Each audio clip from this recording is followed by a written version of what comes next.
Hello दोस्तों, cancer के patient में अक्सर एक समस्या बनी रहती है कि एक बार मान लीजिए कैंसर ठीक हो भी जाए तो वो वापस पलट के दोबारा से आ सकता है, रिकरेंस हो सकता है, सेम जगह पे सेम टाइप का कैंसर दोबारा पलट के आ सकता है, जिसे कैंसर रिकरेंस बोलते हैं। और काफ़ी बार ये कैंसर रिकरेंस बहुत जल्दी हो जाता है, कुछ ही दिनों के अंदर वापस होने लगता है।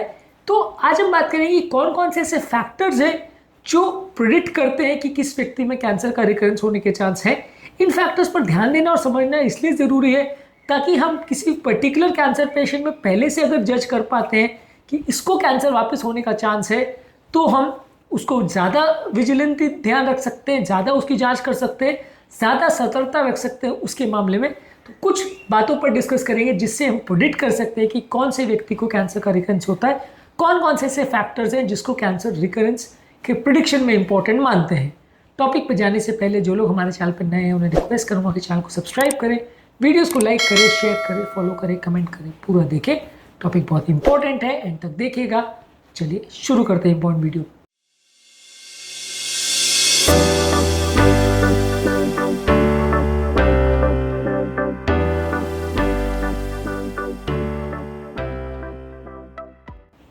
सबसे पहला, ट्यूमर के कैरेक्टरिस्टिक कुछ फीचर्स पर डिपेंड करता है कैंसर रिकरेंस। मान लीजिए अगर किसी व्यक्ति को एडवांस स्टेज का कैंसर है, यानी कि बहुत एडवांस स्टेज में आपने ट्रीटमेंट चालू किया, तो वहाँ पे ठीक होने के बावजूद भी वापस पलटने का चांस है। मान लीजिए हाई ग्रेड का ट्यूमर था, यानी ज़्यादा अग्रेसिव कैंसर था, तो उसके सेल्स इतने अग्रेसिव होते हैं कि वो वापस से नए सेल्स इन्फ्लुएंस हो जाते हैं, नया कैंसर फिर से आ जाता है, तो रिकरेंस का चांस वहाँ पर भी ज़्यादा है। मान लीजिए अगर ट्यूमर का साइज बड़ा था तो वहाँ पर भी रिकरेंस का चांस ज़्यादा है। यानी कि मॉडल की स्टोरी है कि अगर छोटा कैंसर है, जल्दी डिटेक्ट हो गया, ज़्यादा अग्रेसिव कैंसर नहीं था, फर्स्ट स्टेज में डिटेक्ट हो गया, तो उसके वापस पलट के आने के चांस कम है। वहीं किसी कैंसर को आप बहुत लेट स्टेज में डिटेक्ट करके ट्रीटमेंट करते हो, तो वैसे केस में कैंसर का प्रॉब्लम होने का चांस दोबारा काफ़ी ज़्यादा है। मान लीजिए अगर कैंसर ने आसपास के लिम्फ नोड को, जो कि बेसिकली कुछ कोशिकाएं होती है जहाँ पे लिम्फेटिक डक्ट उस एरिया में, लिम्फ एक बेसिकली एक तरह से कचरा कलेक्ट करने वाला एक पैटर्न होता है, यानी एक फ्लूइड होता है जो कि किसी भी एरिया से जो खराब प्रोटीन्स रहते हैं या जो वेस्ट प्रोडक्ट्स रहते हैं उसको कलेक्ट करता है। अगर लिम्फ नोड्स वहाँ पे अगर ट्यूमर ने इन्वॉल्व पहले से कर रखा था, तो वापस से पलट के ट्यूमर के आने के चांस ज़्यादा है। मान लीजिए अगर आपने सर्जरी करने के टाइम जो ट्यूमर को काट के निकाला, उसके एरियाज में कुछ ऐसा एरिया बच गया था जिसमें सेल्स कैंसर के बच गए थे। मान लिया आपने पूरा कैंसर के सेल को काट के निकाल दिया, तो रिकरेंस का चांस कम है। थोड़ा टुकड़ा अगर छूट गया था या कुछ एरिया या जो मार्जिन जहाँ से आपने कैंसर को काट के निकाला, वहाँ पे कुछ सेल्स अगर बच गए थे, तो कैंसर के वापस आने के चांस ज़्यादा है। इसके अलावा कैंसर की थेरेपी के बाद आप जो कीमोथेरेपी, रेडियोथेरेपी देते हैं, अगर उससे रिस्पॉन्स अच्छा है तो रिकरेंस का चांस कम है। अगर नहीं अच्छा रिस्पॉन्स करता है तो वापस पेशेंट को पलट के आ सकता है। अगर कुछ बचा खुचा कैंसर रह जाता है तो वो डेफिनेटली एक इंपॉर्टेंट मार्कर है जिसमें आप मान के चल सकते हो कि थोड़े टाइम में पेशेंट को पलट के वापस आ सकता है। कुछ जेनेटिक म्यूटेशंस जैसे BRCA1, BRCA2, TP53 ये इंडिकेट करेगा कि ट्यूमर में ज़्यादा चांस है कैंसर के रिकरेंस का। इसके अलावा कुछ ट्यूमर बायोमार्कर जैसे HER2, KRAS और EGFR, ये भी ट्यूमर मार्कर्स अगर हैं तो ये इंडिकेट करेगा कैंसर का अग्रेसिव बिहेवियर और कैंसर के वापस पलट के आने के चांसेस इस तरह के केसेस में ज़्यादा होते हैं। इसके अलावा कुछ कैंसर जैसे ओवेरियन कैंसर, पैंक्रियाटिक कैंसर और अग्रेसिव ब्रेस्ट कैंसर, इस तरह के केसेस में ट्यूमर के रिकरेंस के चांस ज़्यादा होते हैं। जो धीरे धीरे बढ़ने वाले ट्यूमर्स या कैंसर जैसे प्रोस्टेट कैंसर होते हैं, उसमें वापस पलट के आने के चांस कम होते हैं।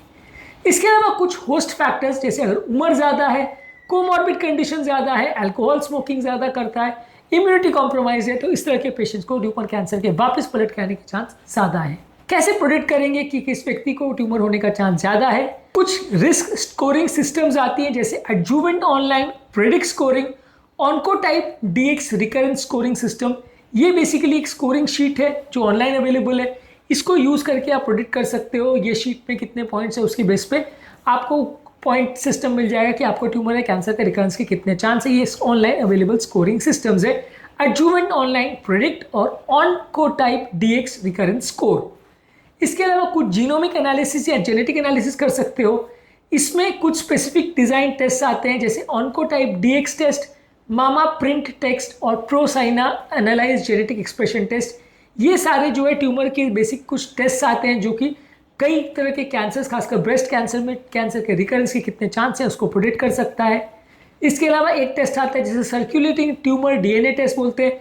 इसमें कितना residual tumour DNA blood sample में दिख रहा है उसको एनालाइज करके प्रेडिक्ट किया जाता है कि ट्यूमर के वापस पलट के आने के चांसेस क्या हैं। इसके अलावा जब कैंसर का ट्रीटमेंट हो जाए तो पेट स्कैन, सीटी स्कैन या एमआरआई द्वारा आप असेस कर सकते हैं कि ट्यूमर या कैंसर का रिकरेंस हुआ है या नहीं। इसके अलावा बीच बीच में आप जो ट्यूमर मार्कर्स है जैसे CA-125 ओवेरियन कैंसर में, CEA यानी कार्सिनो एम्ब्रियोनिक एंटीजन कोलोरेक्टल कैंसर में, और PSA यानी prostate specific antigen prostate cancer में, इसके सिग्नल्स को आप एनालाइज कर सकते हैं और ये आपको जानने में मदद करेंगे कि ट्यूमर या कैंसर का रिकरेंस हुआ है कि नहीं। कुछ इमर्जिंग टेक्नोलॉजीज है जैसे AI बेस्ड एनालिसिस है जिससे कि असेस किया जा सकता है, जिसमें जेनेटिक इमेजिंग और क्लिनिकल इंफॉर्मेशन डाली जाती है जिसके बेस पे कंप्यूटर आपको प्रेडिक्ट करके बता सकता है एल्गोरिथम वाइज कि इस व्यक्ति में रिकरेंस है या नहीं, या होने के क्या चांसेस है। इसके अलावा नॉन इन्वेजिव टेस्ट जैसे लिक्विड बायोप्सी आते हैं जिसमें ट्यूमर के जो मार्कर्स है उसको ब्लड में एनालाइज करके पता किया जाता है कि इसको रिकरेंस का चांस कैसा है। इसके अलावा व्यक्ति की इम्यून प्रोफाइलिंग भी करके कई बार पता कर सकते हैं कि ये होने का चांस कैसा है। बेसिकली ये है कि देखिए ये प्रॉब्लम तो है, इसमें कई तरह के टेस्ट आते हैं लेकिन ये सारे टेस्ट बहुत ज़्यादा कॉस्टली होते हैं, ये सारे टेस्ट बार बार करना फिजिबल भी नहीं होता है। अब कितने बार आप पेशेंट का CT स्कैन करोगे, कितने बार MRI करोगे, क्योंकि आधे से ज़्यादा बार ये ट्यूमर जो होता है वो वापस पलट के बहुत जल्दी भी आ सकता है, कई बार बहुत सालों बाद भी आ सकता है, कई बार उसमें कोई लक्षण ना हो पेशेंट को फिर भी पलट के आ जाए, ऐसा हो सकता है। लेकिन आपको विजिलेंस रखने की ज़रूरत है, ज़्यादा ध्यान रखने की ज़रूरत है, बार बार चेक करने की आवश्यकता है ताकि अगर मान लीजिए ट्यूमर या कैंसर वापस पलट के आ रहा है तो तुरंत आप उसका ट्रीटमेंट कर सके, अग्रेसिव ट्रीटमेंट कर सके। हमने अलग वीडियोस में बात किया है कि कैसे आप डिटेक्ट करेंगे कि व्यक्ति को कैंसर का रिकरेंस है या नहीं, उसको भी ज़रूर चेकआउट करिएगा। बेसिकली आज के टॉपिक पे हमने ज़्यादा डिस्कशन इस बात पर करी कि किस किस व्यक्ति को ज़्यादा ट्यूमर या कैंसर के रिकरेंस का चांस है, कौन कौन से ऐसे मार्कर्स हैं जो प्रेडिक्ट करते हैं कि किस व्यक्ति को कैंसर के वापस पलट के आने का यानी रिकरेंस होने का चांस है। थोड़ा सा कॉम्प्लिकेटेड इशू है लेकिन हाँ, मॉरल आपको ये समझने की ज़रूरत है कि कैंसर ट्यूमर में वापस पलट के आने के चांसेस अच्छे खासे होते हैं और कई बार बिना पते चले भी वो वापस पलट के आ सकता है।